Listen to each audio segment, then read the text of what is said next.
Gue main game, terus akhirnya menemukan ketertarikan pada overall sistem komputer itu sendiri. Oke. Gue memulai karir gue di industri IT itu sebagai penjaga warnet.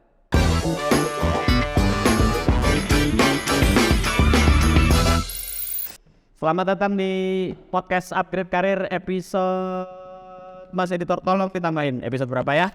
Harap maklum karena saya udah agak sedikit berumur jadi kadang suka lupa.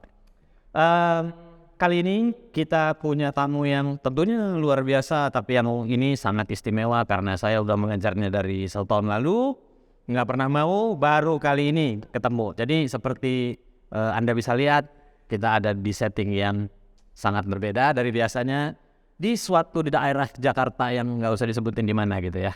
Saking istimewanya beliau ini. Kita punya tamu yang namanya Mas Priya Purnama hari ini. Ya, tepuk tangan dulu, nggak ada tepuk tangan. Halo. Jadi Mas Priya ini sebenarnya teman lama gua yang nggak pernah ketemu. Kita kenal udah berapa lama kira-kira? Dari zaman belum ada internet. Dari zaman belum ada internet udah kenal, tapi belum pernah ketemu ya. Beda. Jadi dia di mana, saya di mana, dan nggak pernah ketemu. Jadi baru kali ini ketemu. Kebetulan sekarang Mas Priya ini, gua manggilnya apa sih? Priya. Lu maunya dipanggil Priya apa Anima? Apa ya? Priya. Nggak mau dipanggil Anima. Keluar nama saya. Dipanggil Mas Priya ini, Bro Priya ini adalah sekarang lu apa ya? CTO-nya Kompas. Cafe gitu. CTO dari Kompas Gramedia Retail dan Media Group. CTO dari Kompas Gramedia Retail Dan media. Mas Editor tolong ditambahin. CTO dari Kompas Gramedia Retail dan Media ya.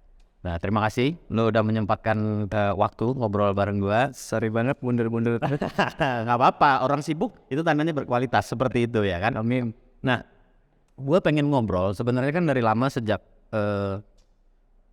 kita kan sebenarnya punya background yang mirip ya kan. Memulai kurang lebih di era yang sama ketika internet belum seperti saat ini ya kan. Para penggila Telkomnet Turbo pada era itu kan. Kemudian kita sama-sama ngeblog, aktif di komunitas blog. Hanya saja Priya dia konsisten dan persisten ya kan. Kita sama-sama geek sebenarnya. Gua juga kan memulai karir sebagai developer, desainer dan seterusnya kan. Hanya saja 5 tahun belakangan agak shift fokus. Jadi sekarang Priya jadi direktur teknis, gue jadi direktur marketing. Jadi kan kelihatan ya persistensinya gitu. Gue pengen ngebahas dikit gini Gum. Awal mula lu terjun ke industri teknologi gimana? Awal mula ya, gue rasa ini ke trace back. Atau sebelum itu, awal mula lu tertarik sama teknologi? Oke, awal mula tertarik sama teknologi ujungnya game sih. Game? Waktu itu lu main game apa? Udah lama banget ya, gue dulu main game di PC temen, Komandos? Ya. Oke. Belum punya PC kan. Ya. Gue dulu di Bali dan gak mampu beli PC, main di PC temen, Commandos, terus gue kayak, interesting gitu.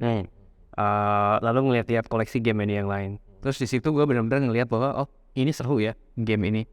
Tapi lebih ke arah playing it is fun, imagine building it gitu. Waktu itu gitu gue pikiran. Gue punya pembicaraan yang sama kemarin dengan Ferry namanya. Sekarang dia CTO-nya Vibes Indonesia. Dia punya ketertarikan awal dari game juga. Kalau gue ketertarikan awal dengan teknologi itu waktu itu masih ketika Windows 3.1 akan keluar kalau gue nggak salah. Jadi era-eranya WarStar dan ini kan ya. Masih command line itu sesuatu yang menurut gue keren ya gitu. Main gamenya juga masih yang DOS based kan. Nah jadi bedanya kalau Priya dan Ferry, nanti boleh lihat episodenya di sini, mereka tidak hanya berpikir ini main game ini seru gitu seperti kebanyakan orang, tapi berpikir kalau gue bikinnya nih seru ya, bagus nih kayaknya gitu. Dan itu menurut gue adalah salah satu hal yang sangat produktif, tanpa gue menyampingkan anak-anak yang e-sport ya sekarang ya, tapi pola berpikir seperti ini sangat-sangat bagus gitulah istilahnya. Nah lalu setelah lu main game terus gimana? Gue main game terus akhirnya menemukan ketertarikan pada overall sistem komputer itu sendiri. Oke. Dari mulai dulu tuh suka banget ganti-ganti dari yang simpel nih ganti-ganti pointernya, ganti-ganti apa itu sebenarnya kayak kayak gini bisa di customize ya. Apa sih sebenarnya yang terjadi behind it? Nah lucunya gue tuh dulu mulai dari temen gue itu install di Windows 95. Lalu gue karena ada ketertarikan, gue enroll di kursus komputer. Kursus komputer di kampung gue itu saking tuanya, tidak seperti yang gue harapkan. Pada saat gue enroll kok namanya aneh ya. Namanya WordStar. Iya, WordStar kan? Lotus Symphony. Gue udah berharap bakalan seperti komputer temen gue itu, tapi ternyata pas gue enroll itu command line. Ya. Lotus 123. Lotus 123 buat spreadsheetnya, si WordStar buat processing, sama Symphony buat everything in between. Nah itu gue belajar di situ. Harusnya gue ngerasa harusnya waktu itu gue turn off dong, karena gue dari graphical user interface balik command line. Tapi di situ gue malah yang kayak gitu ya. Ini seru nih. Gue bahkan mesti ngemasukin disk operating system, listing to run gitu. Betul. Terus gue bisa operate the entire thing pakai pemain lain. Gue ngerasa seru aja sih di situ. Tertarikan berikutnya tuh. Ntar gue suruh editor gue tolong masukin itu floppy disk yang 3,5 dan 5 inci ya di era itu ya. Ini era-era yang sangat tua sekali. Adik-adik yang masih muda, ini adalah pelajaran sejarah yang tidak boleh dilupakan ya. Seperti kata pepatah, jangan sekali-sekali melupakan sejarah. Nah, jadi setelah itu kemudian lu pertama kali dapat duit dari industri teknologi itu kapan? Pertama kali itu gue kuliah di yang dibilang ya gue nggak apa-apa, I guess it's going to the public anyway. Kuliah waktu itu naik semester berapa gitu ada tugas. Waktu itu tugasnya bikin aplikasi pakai Turbo Pascal. Oke. Aplikasinya akan dicek lah sama dosennya waktu itu, dan ada satu syarat. Problemnya cuma satu, bisa dikerjakan dengan berbagai cara. Tapi caranya nggak boleh sama, sehingga harus bikin sendiri, nggak boleh nyontek. Gue bisa bikin, dan ternyata seangkatan gue nggak ada yang bisa semuanya. At that time gue ngecas ke teman-teman gue, karena cuma gue yang bisa. Jadi mereka lihat gue ngelak gitu. Oke. Kok sih ini selesai? Akhirnya karena itu tugas take home, gue bikinin buat semuanya. Satu angkatan sekian kelas sekitar berapa ya, 40 kali 1, 2, 3. Jadi gue mengerjakan satu problem sekian ratus kali. Jadi gue kerjain semuanya, terus gue cas everyone, dan semua orang lulus. Dengan algoritma yang berbeda-beda juga. Algoritma yang slightly different. Oke ya, supaya kan kelihatan aja ada bedanya gitu ya. Oke. Dapat duit berapa? Waktu itu gue kan anaknya dari keluarga yang nggak mampu gitu ya. Gue nggak punya apa-apa, bener waktu kuliah itu. Nyokap gue bisa barely afford my going to it. At that time setelah itu gue beli motor. Luar biasa. Ini gue kan dari awal, kalau lu ingat, dari awal gue ngubungin lu tuh, gue bilang gue kepengen ngebahas, kayaknya kita punya passion yang sama. Kenapa? Karena kita boleh termasuk orang-orang yang gue nggak pengen bilang berhasil, tapi ya lumayan lah gitu ya, dengan kondisi tidak lulus kuliah. Iya kan? Lu drop out kuliah di semester berapa dan kenapa? Gue drop out di tahun terakhir skripsi gue tuh udah beres. Gue cuma tinggal submit dan lanjutin prosesnya, tapi prosesnya menurut gue secara struktur terlalu rigid gitu ya. Sangat tidak friendly terhadap mahasiswa yang sedang kerja. Oke. Oh, waktu itu lu udah kerja? Gue udah kerja waktu itu. Tidak menyalahkan sistem kuliah internal gitu kan. Cuman gue ngerasa bahwa itu nggak friendly. Terus gue ya udahlah, gue juga udah bisa kerja ini. Toh at that time gue kerjanya sebagai freelance web developer. Dan karena kecilnya Bali itu, jadi every time gue dapat klien gitu kan, ada competition ya. Competition itu dosen-dosen gue juga. Jadi gue kayaknya nggak ada poinnya gitu. Jadi I would just invest time di nge-build skill gue sendiri aja di luar daripada di perkuliahan. Lagi-lagi kesamaan karena kita memulai sebagai web developer. Lu pertama kali tertarik dan pertama kali belajar soal web kapan? Kuliah semester 3, which is a bit late. Karena gini, gue kuliahnya di Bali dan di situ bener-bener lumayan lambat ya. Gue bandinginnya sama teman gue yang kuliah di UKDW Jogja. Jadi teman SMA, ketertarikannya bareng, suka main Sega bareng. Gue kuliah di Bali, dia kuliah di Jogja. Setiap semester balik nih dia liburan, terus dia bilang, coy gue belajar ini. Wah, kok gue nggak dapet sih gitu kan. Terus gue belajar di situ semester 2-3 gitu, gue masih apa segala macam, dia udah web programming. Datang during the break dia kayak cuma 2 hari itu dia belajar, bro gue belajar HTML. It's crazy. Look at this gitu. Gue ditunjukin gitu kan di komputer yang gede banget gitu. Terus gue kayak oh man seru banget ini, gue bisa membuat sesuatu yang baru. Nah dari situlah ketertarikan gue terhadap web development itu. Dari situ gue belajar sendiri karena dia balik. Waktu itu gue ingat banget parting gift-nya dia balik lagi ke Jogja, dia ngasih gue CD nih. Isinya si PHP terakhir, Apache deh, entire set itu, PHP MySQL. Gue belajar dari situ dulu, gue nyesal dari mana, terus gue kayak ini apaan sih? Terus gue mulai ke di situ, itu awalnya banget. Era Macromedia ya berarti itu ya. Yep, editornya pakai Macromedia yang unfortunately maaf banget mengajak dahulu. Ya pada masa itu ya semua dimaklumi. Karena tidak seperti sekarang ya, industrinya sudah jauh berbeda. Dulu mau beli juga nggak tahu mau beli di mana. Dia nggak tahu di mana. Kan harus beli CD kan, physical ya. Ada yang nggak tahu CD barangkali. Saking ininya ya, zaman sekarang tinggal download klik. Nah, baru setelah itu lu berarti mulai belajar itu semester 3. Pertama kali lu dapat kerja jadi freelance web developer itu kapan? Shortly setelah itu. Jadi begitu gue belajar itu, gimana ya urutannya? Gue mulai belajar itu, lalu mulai kesulitan kuliah, gue akhirnya cari sampingan, gue kerja di warnet. Pagi gue kuliah, sore gue jaga warnet. Sama aja bro. Sama aja ya. Sama mulu. Pas jaga warnet, gue itu sebenarnya oke lah, gue juga cari duitnya, tapi yang gue cari adalah akses internet. Saat itu mahal banget. Ya benar memang kita. 8 menit instak gitu. Iya banget. Gue dimarahin turbo. Marahin sama nyokap kalau connect malam. Nah jadi gue di situ sambil gue nungguin billing yang dolphin gitu kan. Gue di situ belajar karena komputer adminnya sangat jelek. Jadi gue cuman bisa biasanya kalau gue di PC gue di rumah gue pakai Macromedia. Tapi di sini gue mesti belajar gimana caranya gue pakai Notepad. Sama lah kayak livingnya. Iya benar. Belajar di situ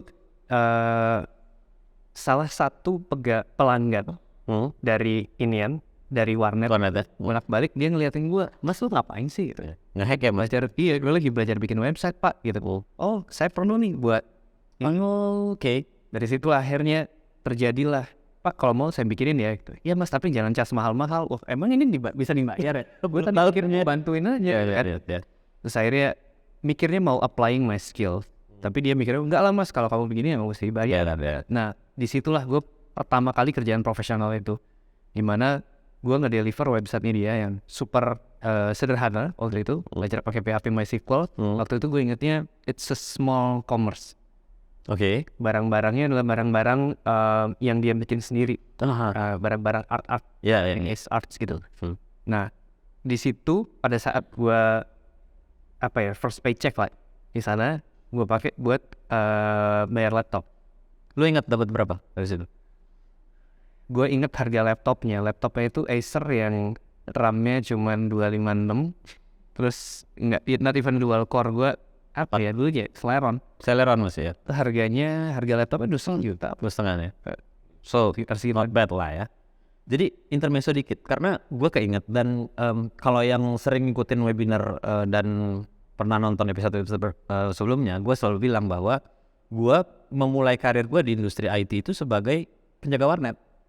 Karena waktu gue kuliah di Jogja, gue juga nggak punya duit buat beli komputer. Bayangin anak kuliah komputer nggak bisa beli komputer kan. Jadi the only way gue bisa survive waktu itu adalah bekerja di warnet. Supaya itu tadi punya akses dan bisa dapat komputer kan. Walaupun gajinya, gue ingat waktu itu gaji 250.000 sebulan. Dan itu habis untuk bayar angkringan kalau setiap gajian gitu kan. Tapi yang penting bukan itunya gitu. Nah jadi ini juga buat apa ya? Buat penyemangat selalu gue bilang ke teman-teman yang selama ini mungkin ngerasa kayak mas gue nggak punya duit buat ini, gue nggak punya buat kuliah, buat apa? Gue selalu bilang enggak loh, banyak banget contohnya. Gue saksi hidupnya, ini ada pria di sini yang lihat sekarang dia ada di mana dan dia jadi apa gitu kan. Memulainya kita dari situ gitu. Jadi selalu juga gue bilang kayak di praktikum kan gue ada program web development, data analis dan data scientist. Mereka semua selalu nanya, mas modalnya apa? Mas modalnya kayak gini. Gue bilang that's it. Bener ya kan? Karena lagi-lagi sebenarnya setelah lu belajar kayak web development misalnya, gampangnya karena kita berdua basicnya itu 1-2 bulan tuh sebenarnya kita udah bisa cari duit dari situ gitu. Asalkan memang kalian ya fokus lah belajar gitu kan. So nggak ada alasan untuk nggak memulai kalau emang punya niat gitu. Nah setelah lu bekerja di situ, akhirnya kan yang gua tahu, lu adalah salah satu temen gue yang agak sedikit nyeleneh ya. Nyeleneh itu dalam artian lu belajarnya tuh agak terlalu advance gitu. Gua nggak bisa mengikuti perkembangan karir lu yang belajarnya kayak machine learning, NLP kan. Yang gua kenal hanya satu lagi dan namanya nggak usah kita sebut lah ya, salah satu hacker ternama di Indonesia itu kan. Gimana ceritanya lu bisa dari situ terus nyampe ke AI, dan lu adalah termasuk salah satu orang yang menggeluti AI sebelum AI seperti saat ini kan? Gimana ceritanya? Gini sih, gue yang paling key menurut gue adalah ketertarikan terhadap dunia ini kan, ketertarikan terhadap everything code waktu itu. Lalu yang gue lakukan adalah sesimpel gue nggak membatasi diri gue. Kayak dulu web development kan lu melakukannya sendiri kan, dari desain lu ini, terus lu ketemu klien, lu yang present juga segala macam, marketing juga lu gitu. Iya, nagih juga lu. Iya makanya. Kadang nginstall server ke data center lu juga. Pasti ya. Jadi gue udah ngerasakan end to endnya seperti apa. Dan gue ngerasa bahwa ya udah, why limit yourself ke satu inian doang gitu. Nah, lalu dari situ gue belajar hal-hal yang lain tuh. Gue belajar dulu Borland DLP dan apa segala macam, desktop programming gitu kan ya, tawan zamannya lah ya, Visual Basic gitu. Jadi gue belajar dari sono bahwa oh ternyata gue tertarikan gue sama web development sama application development yang di desktop. Lalu dari situ setelah gue figure out, gue belajar yang lain-lain lagi. Gue setiap kali ada suatu ketertarikan yang baru gitu ya. Kayak temen gue balik lagi nih, si anak yang sama lagi balik dari Jogja, bilang bro Macromedia bro, segala macem bro, kayak ada Confusion, Confusion, gue tertariknya ke Macromedia Flash, action lagi, ya kan? Ya, karena seru banget. Lu dari bikin animasi, lu bisa bikin segala macemnya, gitu. Jadi programmatic animation waktu itu. Ya. Jadi kejadiannya gini, gue ketertarikan ke situ lumayan dalam sampai nyokap gue khawatir gitu ya. Gue nonton iklan gitu, gue udah garam di TV gitu, nggak boleh nyebut karena gue nonton iklan rokok di TV. Terus gue liat animasinya mantap banget ya. Gue berusaha replicate itu. Nyokap gue yang kayak buset, lu nonton sebentar terus kameranya berapa jam? Berhari-hari ya. Iya. Terus gue emerge dari ruangan gue bisa bikin animasi kayak gini. Dan itu mind you waktu itu resources untuk belajar tidak segampang sekarang ditemukan. Jadi benar-benar mesti ngelihat reference dokumentasi kan. Betul. Jadi setiap aplikasi lu pencet F1 kan keluar reference-nya. Gimana cara gue pakai? Nah, dari situ gue dari reference itu gue belajar satu hal yang penting, gimana caranya baca manual. Gimana setiap aplikasi itu behavior-nya beda gitu. Tapi manualnya pasti ada tetap sama. Nah, dari situ gue belajar segala macam dan gue end up fast forward dikit ke my first multinational company job. Jadi perusahaan Australia, gue kerjanya di Bali. Dia software developer yang ICE something itu kan? Bukan, itu ya sebelumnya lagi. Oh itu yang sebelumnya? Di Bali.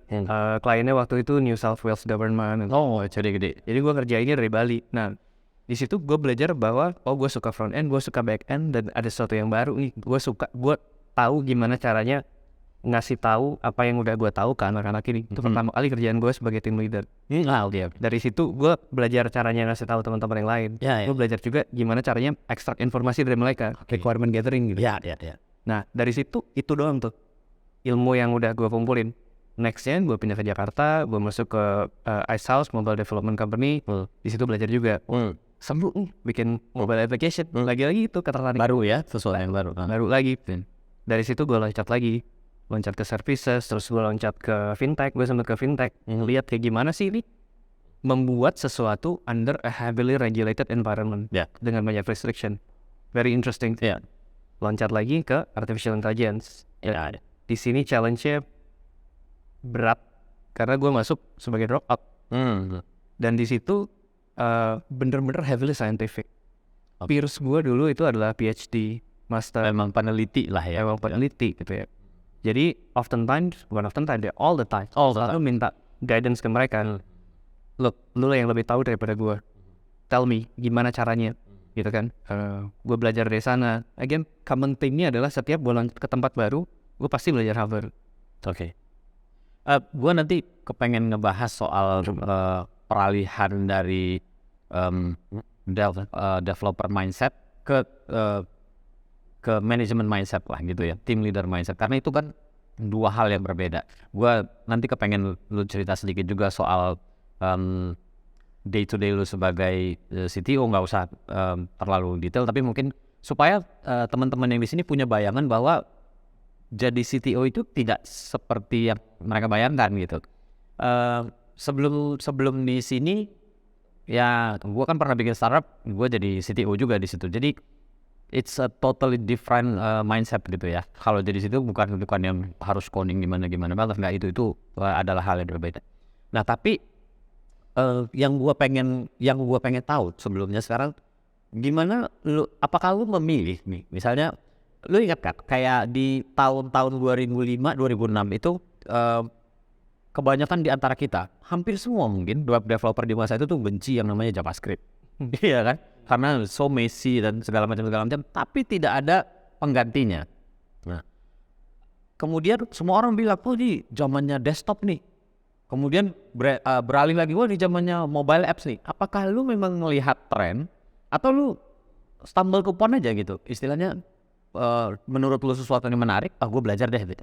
Atau lu melihat, oh ini ada masa depannya nih gitu? Yep. Gue biasanya belajar karena curious, for the sake of understanding gitu. Jadi menurut gue ada beberapa tren yang misalnya gue pelajari sesuatu, it was just a trend terus mati. Tapi yang gue temukan adalah pada saat gue belajar soal itu, akhirnya tahu bagaimana cara kerjanya, yang mana applicable di tempat lain. Jadi nggak ada learning yang wasted sama sekali. Karena after all, setiap loncat ke tempat yang baru, setiap belajar hal yang baru, gue ngejadiin itu sebagai kayak ngumpulin experience point di game gitu lah ya. Semakin gede nanti experience lu belajar hal yang lebih baru lagi, lebih gampang lagi gitu, lebih cepat lah. Jadi kan learning is compounding. Ya. Compounding ya. Gitu. Jadi pertanyaan lu tadi adalah apakah gue stumble gue tuh orangnya nggak milih-milih dalam belajar apa. Gue ada interest karena gue akan belajar itu. Useful, not useful itu kita baru tahunya nanti kan. Ya betul. Ada sesuatu yang gue pelajarin berapa tahun yang lalu, not useful at that time. Sekarang gue baru yang kayak design pattern yang itu bisa dipakai di sini misalnya gitu ya. Jadi gitu, stumble upon, luck atau segala macam, luck is what we make sih sebenarnya. Jadi gue rasa dengan enough grit, push through and enough persistency juga tentunya. Kalau nyerah kan bubar ya. Karena gini, misalnya ya, kalau kita tadi bicara Flash, baik Macromedia Flash lah ya, belum eranya Adobe Flash. Kan yang gua tahu, gua waktu itu web developer tapi lebih fokus ke visual. Jadi kalau sekarang mindset gua UI UX gitu kan. Kalau gue waktu itu ngebayangin yang memang hardcore programmer, lebih berat memang ya programmer gitu, coder gitu kan.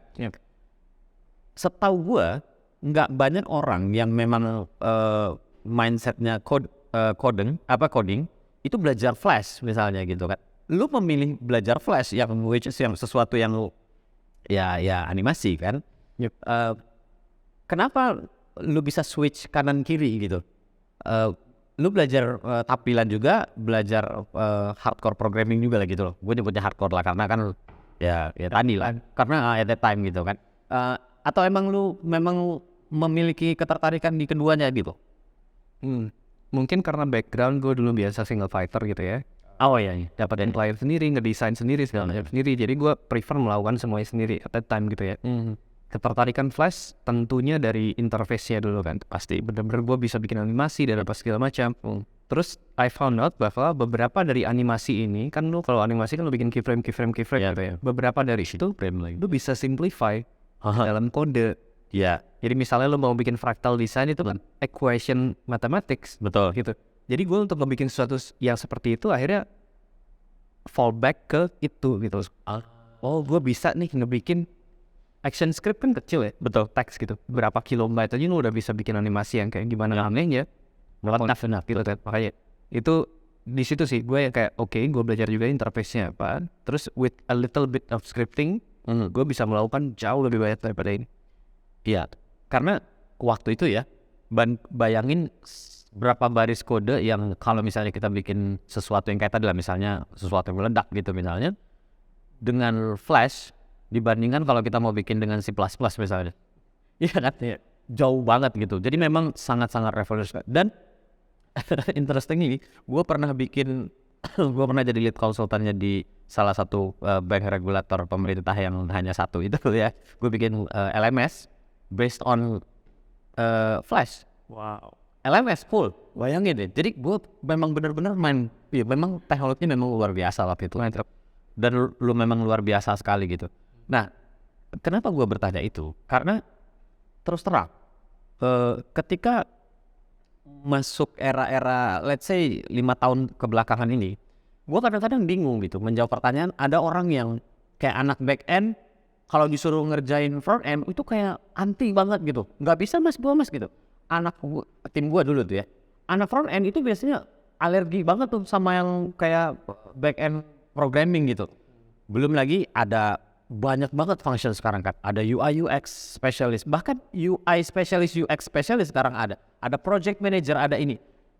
Di zaman kita kan semuanya kita yang melakukan gitu. Makanya mungkin terjawab juga pertanyaan gue, kalau kayak kita memang dilatih dan dipaksa mungkin dari dulu, memang kayaknya ya lu harus bisa semua gitu. Iya, betul. Dan sense of, gua nggak tahu apakah itu nyebutnya sense of creativity atau apapun, sebenarnya itu bisa dilatih menurut gua gitu. Jadi nggak usah lu kotak-kotakan gitu. Lu men-treat kalau di tim lu selama ini gimana? Memandang semua perbedaan fungsi-fungsi ini. Iya. Wah, gue terus terang udah berevolusi memandang sebuah Asing. Udah lebih bijak sekarang. Iya. Dulu gue ngelihatnya kayak sama kayak lo bilang tadi. Wow, ini anak back end gak mau ngerjain front end. Ya, kenapa gitu kan ya, kayak jangan manja dong. Di zaman gue dulu, wah itu balik lagi. Ya.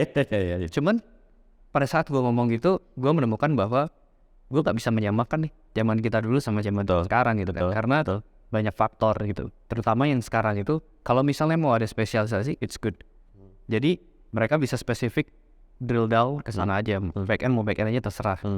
But kalau lu mau masuk ke track manajerial, yang mana track manajerial ini lumayan apa ya? Lu kalau mau jadi leader gitu ya, bisa lu jadi leader grup back end. Bisa kan? Bisa. Tapi eventually kalau lu mau ke atas lagi, lu akan nge-manage orang-orang yang disiplin ilmunya beda. Nah, gimana caranya lu nge-manage orang yang disiplin ilmunya beda kalau lu at the very least nggak ngerti how it works. Ya. Gitu kan? Setuju. Jadi menurut gua yang lu perlu tahu itu adalah you have to understand enough untuk tahu konteksnya. Biar lu tuh nggak dibohongin sama orang gitu kan. Gua nggak, I'm not saying orang-orang di bawah lu akan ngebohongin. Ya. Tapi tetap aja lu mesti punya wisdom. Betul. Gitu kan. Gitu. Jadi menurut gua lebih ke lu mau spesialisasi, monggo. Zaman sekarang karir track itu ada individual contributor di mana lu bisa stick on what you do and do it well. Sampai programmer Haskell aja sekarang masih ada yang bener-bener ini banget. Temen gua di Bali sampai sekarang masih pakai Cold Fusion. Masih ada ya? Masih ada, dan demandnya tuh gede. Tapi supply-nya kecil. Dia salah satu daripada cuma berapa puluh manusia yang masih pakai Cold Fusion. Karena itu legacy system berarti. Sekarang udah ada yang open source ya kan, tapi masih dengan ya infrastruktur itu gitu kan. Sekarang bukan lagi Macromedia gitu kan. Iya. Jadi masih hidup sebenarnya. Gitu. Dia masih hidup, dan kalau misalnya dia mau cari kerjaan freelance gitu di manapun di internet, gampang nyari. Di mana ada banyak. Ya, dengan pegang skill yang spesifik. Ya. Tapi kalau misalnya lu mau di sebuah korporasi itu go wide. Ya, itu dua hal yang sangat berbeda gitu ya. Itu kenapa tadi off camera waktu kita pertama ketemu gue bilang awalnya gue nggak membayangkan lu bekerja di perusahaan yang sedemikian apa ya, gue mencari kata-katanya ya sedemikian teratur ya kan? Karena kan nature-nya anak-anak di masa itu tuh kan ya seenak-enaknya kita kan. Gue dulu punya temen yang meeting sama direkturnya Telkom bahkan pakai celana pendek datangnya gitu, karena memang dicari dan mau gimana gitu kan. Jadi orang juga nggak berani ngomenin dia gitu. kalau kalian lihat film apa sih tentang Facebook tuh social network ya, gimana Mark Zuckerberg datang ke salah satu meeting cuman pakai bathrobe kayak gitu-gitu kan. Jadi bayangan gue begitu gitu. Gimana transisi lo ke dari dunia yang kalau gue nyebutnya seniman lah ya, seniman ya kan, tidak mau terikat ratut, lu bertransisi ke dunia yang ya korporasi lah ya. Gimana lu bertransisi ke sana? Yep. Transisinya lumayan culture shock banget. Jadi gue as you know dulu kan di Bali kerjaannya itu adalah nge-implement sesuatu buat ya kita remote office-nya lah ya. The actual sales thing terjadi di sana, di Sydney gitu. Jadi gue di Bali ya terserah gue mau, jadi jam kerjanya ikut jam Australia, gue kerja jam 7 pagi sampai jam 3 sore. Cuman kayak production house aja. We are a workhorse gitu kan. Gue datang, kayak celana pendek, kayak kaos gitu ya, kadang-kadang sepedaan. During lunch break gue bir gitu kan. Terus ya namanya juga di Bali dulu di Pesandaran gue. Keluar dari kantor jam 3, gue mau belok kiri ke pantai Kuta, kanan ke pantai Sanur, serah, terus gue urakan gitu. At that time itu menurut gue working well. Setelah gue pindah ke Jakarta, my first job itu di Ice House, dan gue show up dengan rambut merah, dengan celana pendek dan dengan kaos gitu. Jadi orang-orang kayak orang Bali gitu. Orang Bali gitu kan. Nah di situ gue ngerasa bahwa eventually gue harus blend sama sekeliling. Gue nggak mau bener-bener sticking banget setiap hari kemana langsung gampang dikenalin gitu. Ini sih ini nih gitu. Dan eventually tentu saja gue sebagai naik posisi sebagai jadi tech lead gitu ya. Tech lead lu harus ketemu klien. Ya betul. Harus ketemu klien, dan mungkin kalau posisinya kayak sub atau kayak gimana nggak apa-apa lah kayak gitu. Tapi lu sebagai ini juga you have to have some level of respect ke klien lu kayak gimana kan. You masuk ke gedungnya mereka, cara berpakaiannya juga ke gedungnya mereka. I started wearing celana panjang, harus pakai kemeja segala macam. Awalnya dulu di situ cara ketemu klien. Pas nggak ketemu klien gue lah pendek lagi, lagi gitu. Jadi rasa-rasanya gradually dari sana. Karena setelah dari itu gue loncatnya ke services, lalu ke fintech. Pas fintech dulu my first day gue pakai baju sepeda kantor. Beli baju sepeda lantai 5 gitu kan. Terus gue kayak, Pak saya ini ngapain kamu kesini? Saya kerja di sini Pak gitu kan. Nobody works here like that. Ada peraturan dari gedungnya. Dari gedung ke peraturannya. Karena di gedungnya gede gitu kan. Jadi di situ I found out bahwa meskipun startup di tempat lu kerja itu allows you to wear everything, gedung tempat startup itu berada punya regulation sendiri. I didn't know gitu guys. Jadi gue pakai celana sepeda ke sana. Akhirnya gue masuk lewat lift barang. With sepeda. Pretty good experience. Tapi dari situ gue awalnya kan defiant kan, kayak apaan sih, I should be able to wear whatever I want, karena kerjaan gue kan intelektual. Gue begini. Tapi jadinya ya mungkin karena tambah tua dan apa gitu ya, gue ngerasa bahwa kenapa sih gue harus ini terus, harus gitu kan. Rebel apa ya, kayaknya era rebelnya udah lewat ya, kayak udah lewat emo punk. Emo punk. Enggak, karena ya gue juga pernah ada di fase-fase itu sampai sekarang sih ya gue. Maksudnya gue masih belum bisa melepaskan beberapa hal untuk yang begitu gitu. Tapi mungkin menarik, kayak ada banyak mungkin ya yang nonton di sini itu berpikiran bahwa kayak trennya WFH, kerja remote dan segala macam itu dimulai setelah pandemi. Enggak begitu teman-teman. Kita dari dulu udah biasa sebenarnya bekerja remote tuh sangat-sangat biasa aja gitu. Hanya saja mungkin circumstancesnya berbeda. Dan dulu mungkin sangat-sangat terbatas profesinya gitu sih ya kalau gua ngeliat ya. Kalau sekarang job role itu banyak banget kan. Kita dulu biasa bekerja juga dengan data. Tapi kan baru mendengar terminologi data analis, data scientist itu kan kayaknya baru-baru belakangan ini yang hype banget gitu. Dan kayak lu bilang, kalau misalnya kayak data scientist dulu tuh bayangan gue tuh memang benar-benar orang yang PhD yang memang begitu gitu. Kalau sekarang kayaknya kan bootcamp termasuk kayak praktikum gitu kan.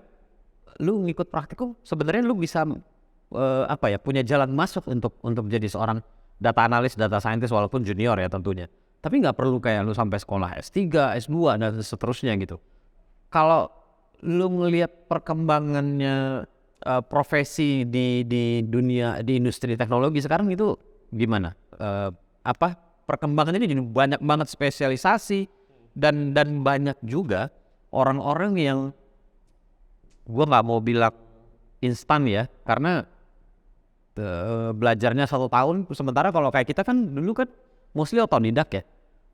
Kita harus gue sering bercanda gitu, gue belajar cloud computing itu dengan menghabiskan dengan kena bill dari AWS $2.000 lebih. Dari situ gue belajar bahwa harusnya begini gitu. Nah kalau sekarang kan nggak begitu. Kalau lu ngelihat sekarang gimana perkembangan profesi di industri? Wah, for sure job description sama job title sudah jadi aneh-aneh banget gitu. Sudah ada banyak banget. Tapi I guess yang lo bilang tadi ya, data scientist, data engineer, dan data analyst gitu ya. I guess you could say dari dulu sebenarnya udah ada ya. They are called statistician. Ya benar. Kita bilangnya statistician ya. You deal with math, statistics, ya udah. Cuman sekarang aja applicable di teknologi, sehingga perlu ada terminologi yang berbeda gitu. Jadi sebenarnya dari dulu juga. Kalau dulu tuh pakai apa sih? MATLAB gitu ya, bukan ya? Semacam itu kan. Tapi nggak benar-benar applicable ke apa ya? Ke sistem gitu, ke industrinya gitu kan. Sementara kalau sekarang kan memang benar-benar semuanya harus, kayaknya hampir semua bisnis, semua industri sekarang membutuhkan data analis, data engineer, data scientist gitu kan. Dan dulu juga kalau seingat gua tuh ya itu tadi profesi yang tadi kita sebut ini para data professionals ini biasanya juga harus orang-orang yang kuliahan memang serius nggak sih? Ya dulu. Tapi gue rasa yang berubah dari dulu dan sekarang itu adalah level of abstraction. Oke. Contohnya, kalau dulu kita sebagai web developer, gue mesti tahu HTML, lu mesti tahu HTML. Ya, Otherwise lu nggak akan bisa. Tapi sekarang apa? Orang bisa generate HTML kan? Nggak perlu tahu HTML-nya sendiri. Udah bekerja di dalam komponen level. Gitu. Karena apa? Karena abstraksi, heavy lifting-nya udah dilakukan di belakang. Statistician dulu bekerja dengan modeling yang benar-benar math modeling. Tapi sekarang apa? Semua itu udah ada abstraction-nya. Ya kan? Itu orang-orang udah tinggal make aja out of the box. Gitu. Jadi menurut gue cloud computing yang lu bilang lu juga kayak gitu. We had to figure out, kalau dulu ya, install server gitu ya, gue VPS, ya kan? VPS, terus gue mesti install Linux sendiri, gue mesti apa, segala macam, install web server, segala macam, configure.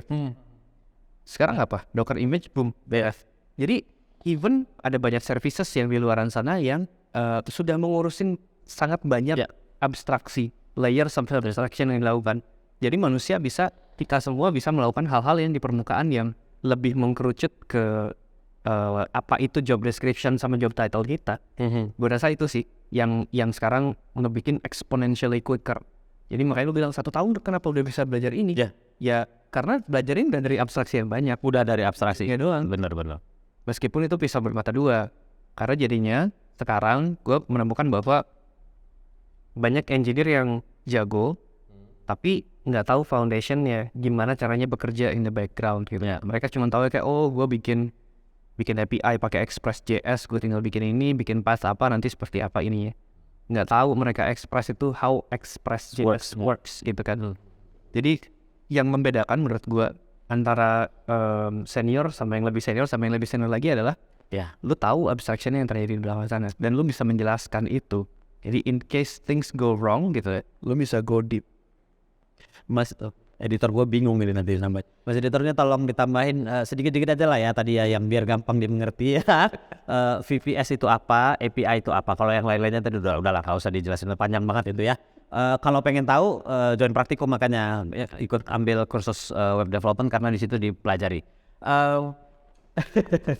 Jadi kalau omongan orang-orang teknis kayak begitu, gue setuju. Jadi memang sekarang sudah sangat-sangat abstraction kayak lo bilang tadi itu sudah luar biasa.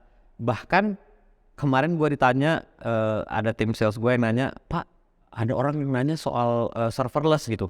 Gue menjelaskannya gimana ya, menjelaskannya ke orang yang memang nggak paham gitu kan. Kalau lu paham how things work, oke, menjelaskannya simple aja sebenarnya gitu kan. Jadi memang sekarang udah banyak banget kemudahan-kemudahan lah gitu ya. Tapi kayak tadi Pria bilang bahwa itu bisa jadi pisau bermata dua, sehingga gue selalu bilang juga ke anak-anak yang pengen join ke praktikum bahwa this your entry point sebenarnya. Bukan berarti setelah lulus dari sini lu dapat kerja jadi web developer misalnya, jadi UI UX specialist, atau jadi backend developer, frontend developer, jadi data analyst atau data scientist, kemudian lu berhenti belajar. Nggak begitu dong. Industri IT itu berkembang sangat-sangat cepat sekali gitu, bahkan at the rate you cannot imagine sebenarnya gitu. Perkembangannya cepat sekali gitu kan, sehingga kalau lu pengen jadi seorang profesional di dunia IT, memang ya lu harus ngoprek dan lu harus belajar terus gitu. Gue sampai sekarang masih coding walaupun for fun gitu, nggak cari duit dari situ gitu kan. Ada Svelte misalnya, Svelte sih bacanya, gue nggak tahu. Svelte ya kayaknya ya, masih ngoprek gitu, masih wah seru nih gitu. Jadi harus punya, kalau tadi istilahnya Pria tuh, ketertarikan, curiosity untuk belajar seperti itu gitu. Ini seru nih kan. Nah sekarang gue pengen bahas lu di masa sekarang. Lu di masa sekarang yang sudah udah jadi bos ya kan, di perusahaan besar ya kan. Gimana? Coba lu kasih tahu gue kira-kira day to day lu buat meeting berapa jam, buat ngontrol berapa, kayak gitu-gitu. Coba breakdownnya kira-kira berapa? On average lah. Gue bisa lihat Kalender lu langsung.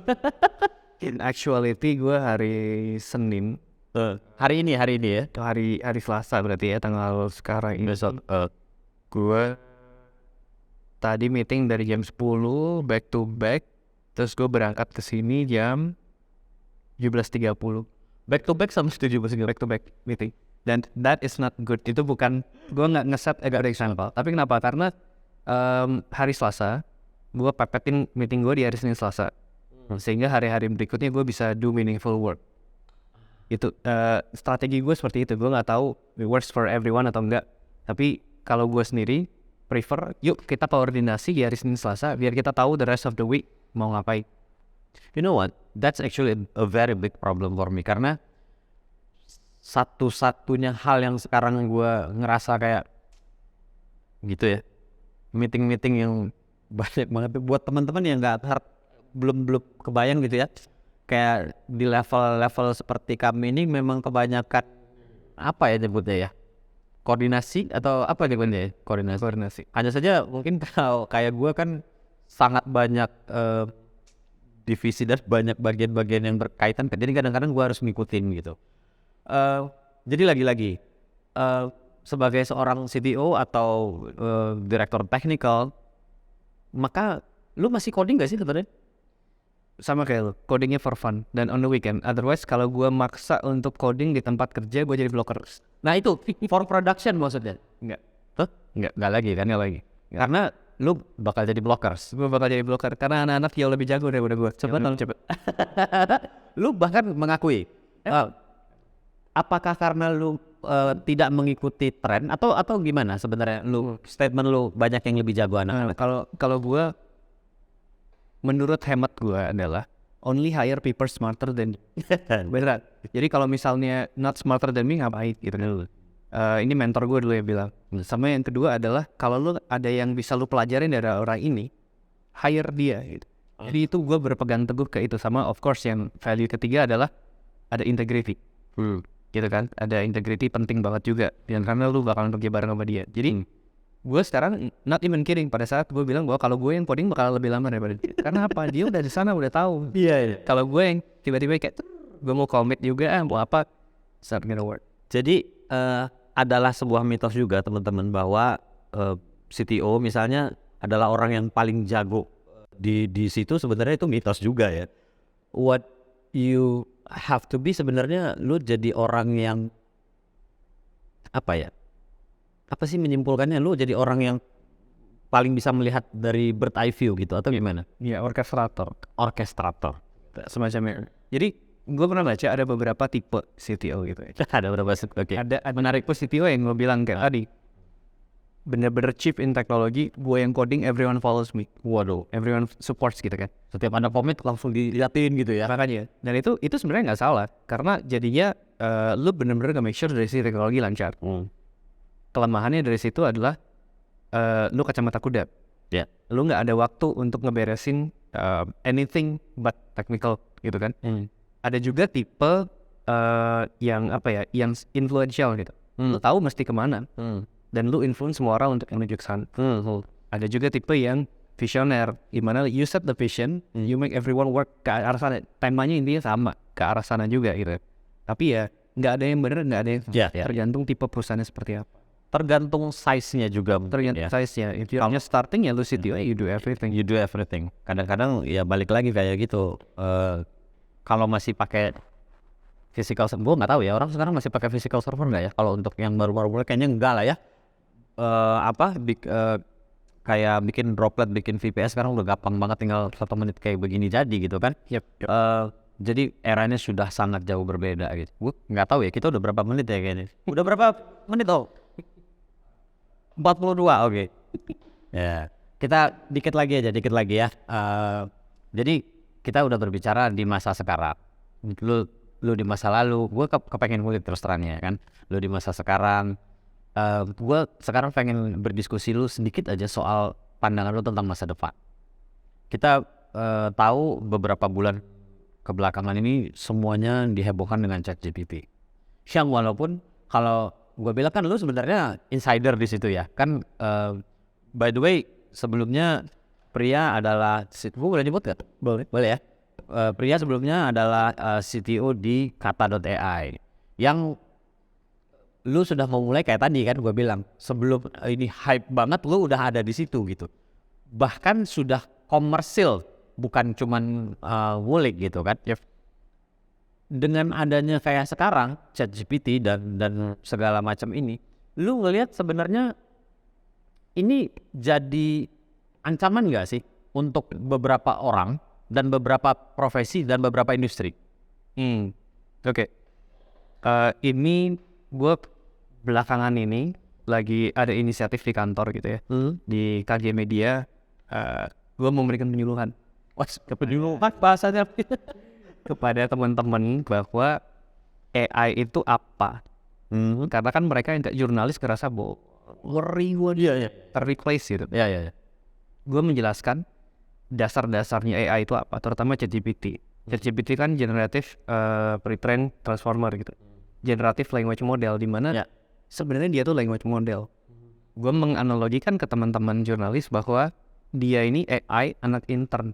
ya kan? Ya, analogi yang bagus sekali ya kan? Ya betul. Gimana lu memperlakukan anak intern? Apakah lu akan berani ngasih dia kerjaan dan itu kerjaan itu langsung dipublish? Enggak. Ya, bergantung sama dia gitu istilahnya ya. Yang lu lakukan adalah lu delegate. Setelah lu delegate, dia mengerjakan. Habis itu lu edit lagi, lu revisi lagi. Jadi di sini gue menceritakan bahwa kalau lu mau maju cepat ke depan, lu mesti memanfaatkan AI. Tapi ujung-ujungnya it needs a human touch di awal sama di akhir gitu kan. Karena accountability kalau di kode etik jurnalisme adalah harus bisa di-attribute to a person. Lu menulis berita, lu bertanggung jawab terhadap that piece of content. Betul. Mungkin ada news yang salah atau kayak gimana, lu ya ini bertanggung jawab. Itu nggak bisa AI gitu kan. Yang bisa terjadi adalah lu draft something, AI menuliskannya dengan lebih rapi, lu yang nambahin nanti nuansa seperti apa. Mereka bahasanya salah, AI ini nggak paham konteks, jadi lu mesti benerin lagi gitu. Nuansanya bergantung sama lu ya. Jadi di situ setelah gue jelasin, teman-teman ngerasa bahwa gue bisa kerja dengan AI. Bahkan gue encourage untuk cobain dan gue facilitate. Kan bukan cuma ChatGPT kan. Ya ada banyak lagi providernya yang lain. Nah di situ setelah gue encourage, mereka jadi yang kayak sekarang ini actually lagi ada program itu di KG Media, namanya AI Ideation. Jadi menyisipkan di dalam workflow apa yang bisa ini. Jadi misalnya satu orang outputnya sekian puluh artikel per hari, dengan ada gini lu bisa jadi berapa X. Jadi di situ pun gue menceritakan bahwa sebenarnya AI itu nggak kesini untuk replace lu, enggak, melainkan di sini untuk ngebikin productivity lu jadi 10x. Gitu.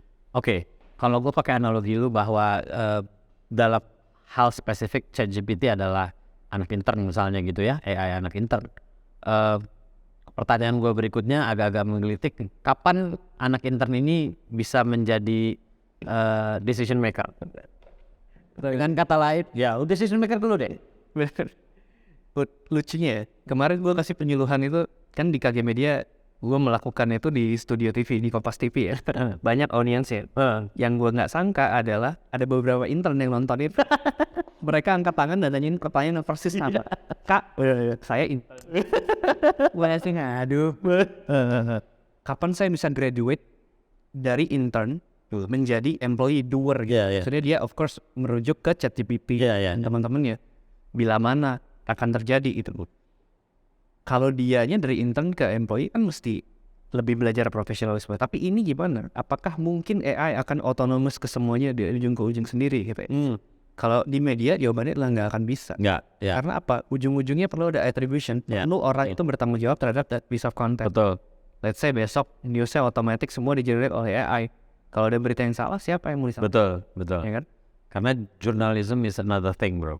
Ya kan? Gue setuju itu. Sangat sensitif. Tapi kalau untuk industri yang lain, atau AI in general, gini, mungkin gue pengen pertanyaan gue agak gue ini dikit ya, lebih gue nakalin lagi lah. Berapa lama menurut lo dari AI ini intern sampai dia menjadi sentient? Sentient ya, jawabannya.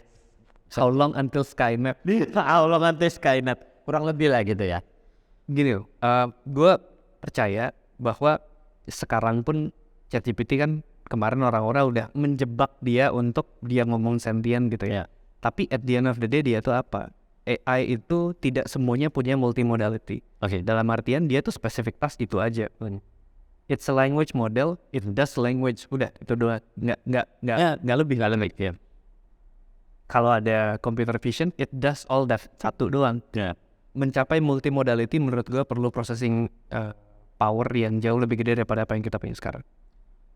Multimodality dulu ya.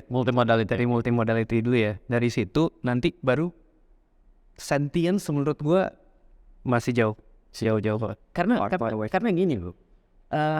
Gue terus terang kayak dulu kan kita kenal istilah apa Moore's law ya. Jadi perkembangan prosesor itu kita bisa prediksi. Sekarang kan Moore's law itu udah nggak berlaku lagi kan. Kita ngelihat loh, ini perkembangan chip cepat banget. Perkembangan teknologi yang adalah implikasi dari itu tentunya. Orang bikin game harus punya high end graphics misalnya. Sekarang di handphone tertentu aja sekarang udah bisa gitu.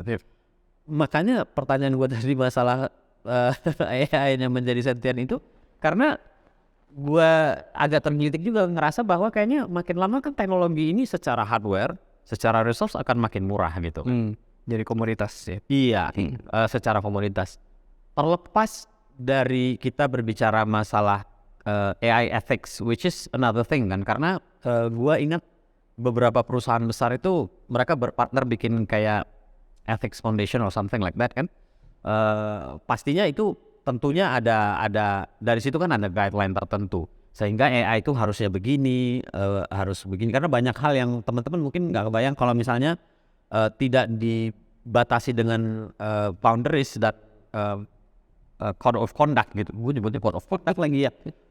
AI yang untuk health misalnya, kalau lah kayak pria bilang tadi, kalau misalnya dia nyaranin obat tertentu terus si orang ini tambah sakit, yang misalnya siapa gitu kan, hal-hal seperti itu ada yang dibatasi. Nah, tapi apakah nggak ada not a slightest chance bahwa either AI, kalau AI ini sih kayaknya terlalu science fiction ya, bakal ada yang gondrok gitu, apa ya, mendevelop ini di luar dari ethics yang kita sepakati bersama gitu. Itu definitely udah pernah kejadian. Dulu di Microsoft owned AI kalau nggak salah. Jadi dia unsupervised learning, dalam artian dia boleh ngambil konten ngetrain ke dalam dirinya sendiri. Di awalnya started out innocent. Ya. Tapi at the end of the day dia jadinya suicidal gitu.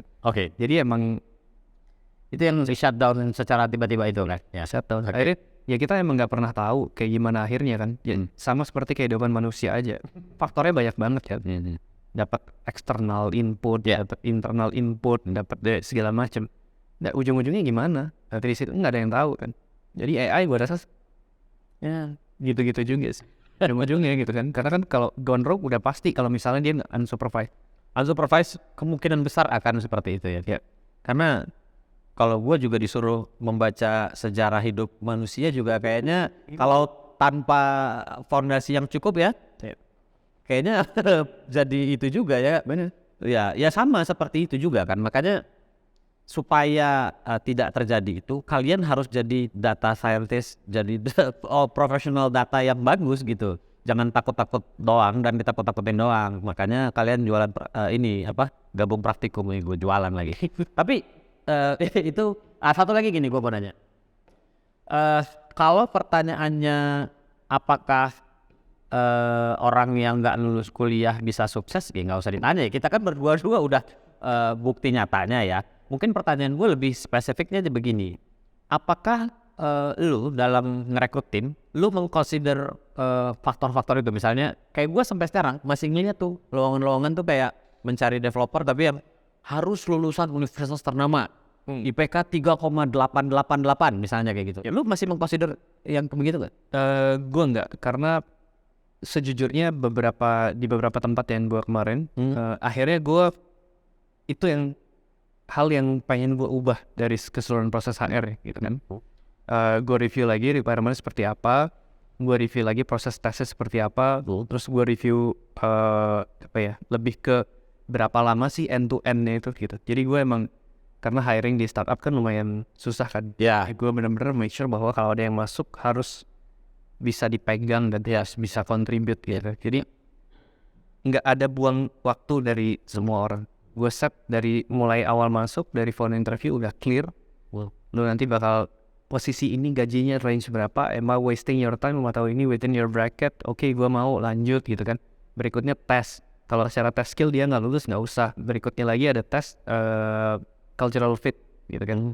Apakah lu secara culturally fit di dalam core value di perusahaan ini gitu. Jadi cuman 2 tes sama 1 phone screening. Dan di situ di awal nggak pernah peduli soalan di lowongan yang dipublish ke depan itu tidak pernah menyertakan requirement seperti itu. Requirement harus lulus IPK berapa. Karena gue filter itu di tes. Even itu di perusahaan sekarang. Di perusahaan sekarang. At least in your di bagian lu lah gitu ya. Gua nggak berbicara di tempat yang di bagian yang lain. Begitu juga. So bukan tidak mungkin juga misalnya kayak gue bilang ada anak-anak yang ambil web dev atau DADS di praktikum, walaupun mereka nggak lulus kuliah, mereka tetap bisa apply menjadi tim lu gitu sebenarnya. Definitely bisa. Apalagi yang ditunggu gitu teman-teman kan. Kalian nggak usah takut lah, udah terjun aja lah, intinya gitulah gampangnya. Gue kadang-kadang bingung gitu menjawab gimana caranya biar bisa gimana ya, kalian harus jalan dulu, kalau nggak jalan nggak tahu juga gitu. Yang penting berani ambil langkah gitu kan. Definitely. Lalu gini deh, gue pengen closing lah dari lu. Apa untuk yang baru pengen mulai nih, pengen mulai jadi developer, pengen mulai data, lu punya tim itu kan, punya tim data spesialis kan? Ada ya? Ada. Saat ini udah gede belum? Kalau across group lumayan gede ya. Jadi sudah mulai dibutuhkan di mana-mana gitu kan. Mungkin lu bisa kasih tips lah ke mereka, selain lu ikut praktikum tentunya ya. Apa tips yang bisa mereka lakukan sehingga mereka bisa push the barrier dan prevail. Jadi bukan hanya jadi junior data analyst tapi bisa sukses gitu. Specifically di domain data ya. Data dan itulah tadi developer ya. Gue rasa lu mau jadi apapun, at the end of the day technology is enabling business. Satu bagus. Enabling business, dan kalau misalnya apa yang lu kerjakan sekarang nggak contribute value ke core business perusahaan, maka think again gitu. Jadi dalam mengerjain apa-apa tuh nggak boleh wasteful. Karena we are spending the company's resources. At the end of the day, the company earns, harus dapat value dari apa yang kita kerjain. Kalau itu kejadian, the company will take care of us. We take care of the company. Gitu. It goes both ways kan. Jadi penting banget, meskipun lu junior, meskipun lu masih mid dan segala macam, penting untuk tahu bisnis konteksnya apa. Gue nggak cuman coding karena gue ngerjain task atau story gitu. Tapi please understand story ini backgroundnya apa. Oke. Misalnya lu disuruh bikin I don't know feature untuk ngitung seberapa likely orang ini bakal klik news berikutnya dari apa. Lu masih tahu dulu kenapa gue ngebikin orang ngeklik lagi. Oke. Ya kan? Kalau di media jawabannya adalah kalau orang ngeklik berarti itu click through rate kan. Click through rate-nya gede, artinya adalah iklan-iklan yang kita tampilkan di sini harganya lebih gede, Betul. lebih ini dan segala macam. That you have to understand. Karena jadinya knowing the business context akan membuat hidup lu sendiri lebih gampang. Jadi jangan hanya sekedar kerja dan melakukan apa yang lu disuruh, intinya begitu kan.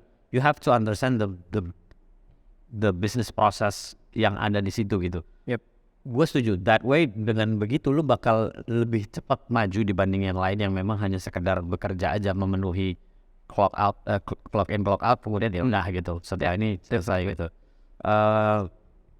Kemudian satu gini, gue pengen tahu juga seberapa penting portofolio menurut lu? Kalau lu adalah seorang junior yang belum pernah kerja sebelumnya, portfolio itu penting banget. Jadi consideration nih, gue kan drop out. Gimana cara gue nge-impress company sebelum nge-hire gue? Gue harus punya portfolio sebelumnya.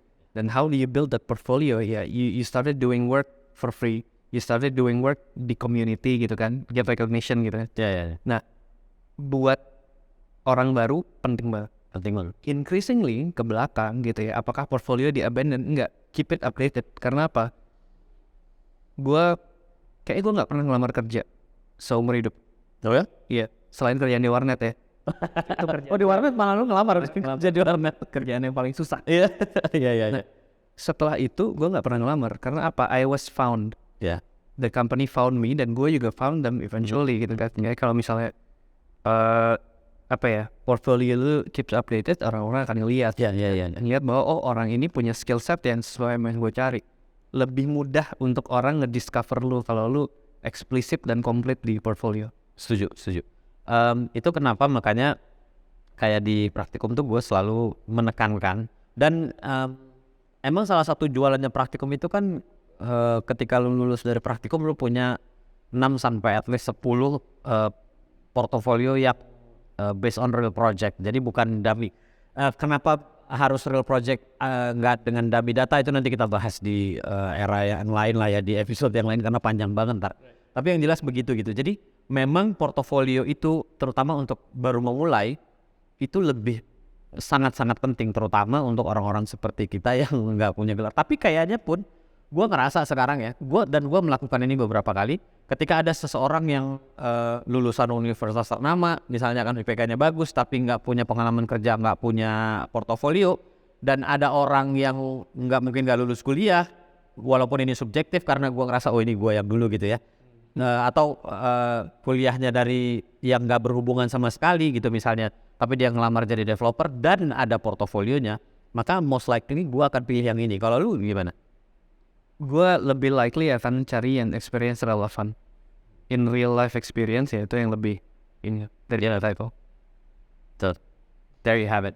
Jadi terima kasih buat Mas Priya. Wah sudah, karena udah mulai hujan di luar jadi udah mulai gak kondusif ya untuk kita lanjutin lagi, dan hari sudah mulai sangat larut. Bapak-bapak ini harus pulang ya. Terima kasih udah nonton teman-teman, semoga kalian bisa mendapatkan pencerahan dan insight dari dua bapak-bapak drop out ini, ya kan? Bikin band gitu. Bikin band. Kan duo kalau sekarang belum bisa band ya. Nyari satu lagi kita yang drop out berarti nanti. Semoga kalian mendapat pencerahan dan tentunya kita tunggu kalian di praktikum dan di episode podcast Upgrade Career yang berikutnya. Terima kasih sudah nonton. Sampai jumpa lagi. Dadah.